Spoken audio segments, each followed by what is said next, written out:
बसंत पंचमी की कथा भाग 1। ज्ञान, सृजन और नवचेतना का पर्व। प्रस्तावना।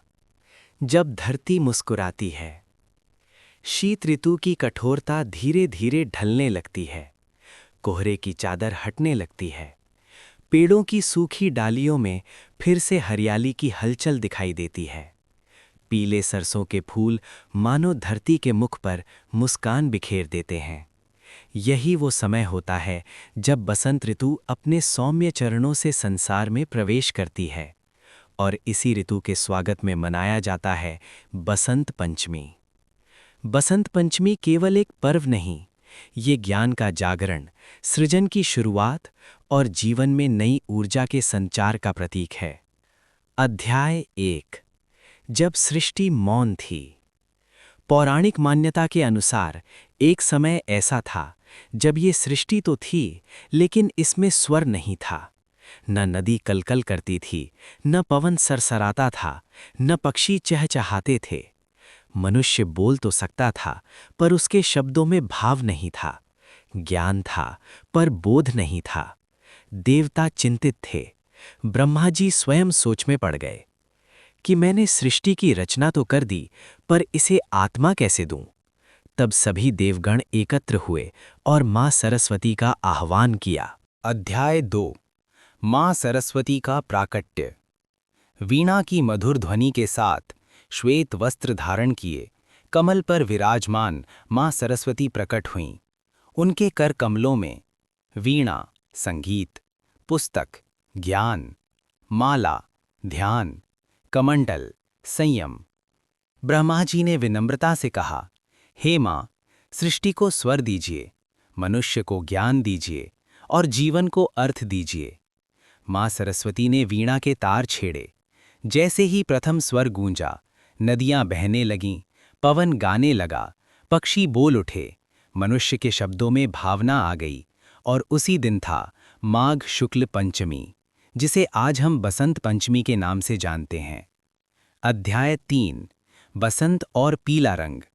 मां सरस्वती का प्रिय रंग पीला माना जाता है। पीला रंग क्यों? पीला रंग है ज्ञान का, विवेक का, उत्साह का, ऊर्जा का। बसंत ऋतु में प्रकृति स्वयं पीली हो जाती है। सरसों के फूल, गेहूं की बालियां, आम की बौर, ये संकेत है कि अब जीवन फिर से मुस्कुराएगा। इसीलिए बसंत पंचमी पर पीले वस्त्र पहने जाते हैं, पीले पुष्प चढ़ाए जाते हैं, केसर युक्त प्रसाद अर्पित किया जाता है। अध्याय 4। राजकुमार और विद्या की कथा। बहुत समय पहले विदर्भ देश में एक राजा थे, राजा देवव्रत। उनका पुत्र था राजकुमार आनंद। राजकुमार अत्यंत सुंदर, बलशाली था, पर पढ़ाई में बिल्कुल मन नहीं लगता था। गुरु बार बार समझाते, विद्या के बिना बल अधूरा है, पर आनंद हंस देता। एक दिन बसंत पंचमी आई। राजा ने पूरे राज्य में मां सरस्वती की पूजा का आदेश दिया। गुरु ने आनंद से कहा, आज मन से मां से विद्या मांगना। राजकुमार ने अनमने मन से प्रार्थना की। रात में उसे स्वप्न आया। मां सरस्वती स्वयं आईं और बोली, विद्या मांगने से नहीं, तप से मिलती है। अगले दिन से आनंद ने परिश्रम शुरू किया। वर्षों बाद वही राजकुमार एक महान विद्वान राजा बना। इसलिए कहा गया है, बसंत पंचमी केवल पूजा का दिन नहीं, संकल्प लेने का दिन है। अध्याय 5। किसान और बसंत पंचमी। किसान के लिए बसंत पंचमी बहुत विशेष होती है। रबी की फसल पकने लगती है, आशा जगाती है। किसान खेत में खड़ा होकर कहता है, हे प्रकृति, तूने मेरा परिश्रम स्वीकार किया। इसी दिन कई क्षेत्रों में नई फसल का पूजन, हल की पूजा, धरती को धन्यवाद किया जाता है। अध्याय 6। शिक्षा की शुरुआत का पर्व। भारत में परंपरा रही है, बच्चों की विद्यारंभ संस्कार, अक्षर लेखन बसंत पंचमी के दिन किया जाता है, क्योंकि माना जाता है इस दिन लिया गया पहला अक्षर जीवन भर ज्ञान की राह दिखाता है। बसंत पंचमी की कथा भाग 2। प्रेम, साधना और चेतना का जागरण। अध्याय 7। कामदेव, शिव और बसंत पंचमी। बहुत कम लोग जानते हैं कि बसंत पंचमी का संबंध कामदेव से भी है। एक समय की बात है, सती के वियोग में भगवान शिव घोर तपस्या में लीन थे। उनकी समाधि इतनी गहरी थी कि संसार की गति रुक सी गई थी। सृजन ठहर गया था, प्रेम का प्रवाह सूखने लगा था। देवताओं को चिंता हुई, यदि शिव तप से बाहर नहीं आए तो सृष्टि आगे कैसे बढ़ेगी। तब देवताओं ने कामदेव को बुलाया। कामदेव ने कहा, महादेव को जगाना सरल नहीं, पर बसंत मेरी सहायता करेगा। बसंत ऋतु आई, फूल खिले, कोयल बोली, हवा में सुगंध खुल गई। कामदेव ने अपने पुष्प बाण चलाए, शिव की समाधि टूटी। उन्होंने नेत्र खोले और क्रोध में आकर कामदेव को भस्म कर दिया। लेकिन उसी क्षण शिव को बोध हुआ कि ये सृष्टि के लिए आवश्यक था। बाद में कामदेव को अनंग रूप में पुनर्जीवन मिला। इसी कारण बसंत पंचमी को प्रेम और संयम दोनों का पर्व माना जाता है। अध्याय 8। ऋषि विश्वामित्र और मां सरस्वती। ऋषि विश्वामित्र महान तपस्वी थे, पर उनके मन में एक समस्या थी। ज्ञान था, पर मन स्थिर नहीं रहता था। एक दिन उन्होंने मां सरस्वती से प्रार्थना की, मां, मुझे ऐसा ज्ञान दीजिए जो अहंकार न बढ़ाए। मां सरस्वती प्रकट हुईं और बोलीं, ज्ञान तभी सार्थक है जब वह विनम्रता लाए। माघ शुक्ल पंचमी के दिन विश्वामित्र को वो बोध प्राप्त हुआ जिससे वे ब्रह्मर्षि बने। इसलिए कहा गया, बसंत पंचमी अहंकार त्यागने का दिन भी है। अध्याय 9। सूफी संत और बसंत पंचमी। भारत में बसंत पंचमी केवल हिंदू पर्व नहीं है, सूफी परंपरा में भी इसका विशेष स्थान है। अमीर खुसरो, हजरत निजामुद्दीन औलिया के शिष्य, एक बार अपने गुरु को उदास देखकर चिंतित हो गए। उन्होंने देखा, चारों ओर बसंत है, फूल खिले हैं, जीवन मुस्कुरा रहा है। खुसरो ने पीले वस्त्र पहने, फूलों से भरी टोकरी ली और बसंत गीत गाते हुए गुरु के पास पहुंचे।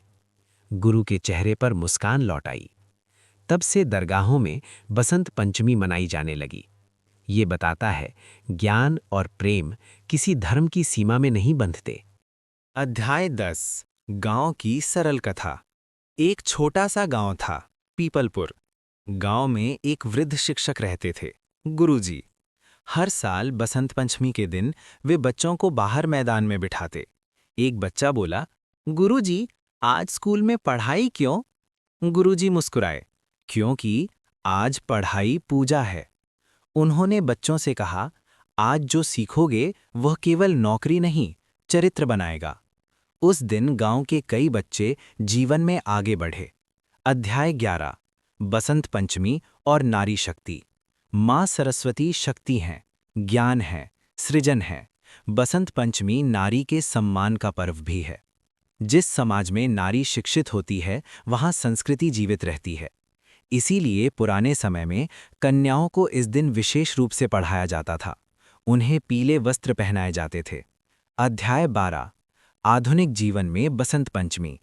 आज के समय में मोबाइल है, इंटरनेट है, जानकारी बहुत है, लेकिन बोध कम है। बसंत पंचमी हमें याद दिलाती है कि केवल जानकारी नहीं, ज्ञान चाहिए। केवल बोलना नहीं, समझना चाहिए। अध्याय 13। अंतिम संदेश। जब भी बसंत पंचमी आए, मां सरस्वती को प्रणाम करें। एक नया संकल्प लें, कुछ नया सीखने की शुरुआत करें, क्योंकि जिस दिन सीखना बंद, उस दिन जीवन रुक जाता है। उपसंहार।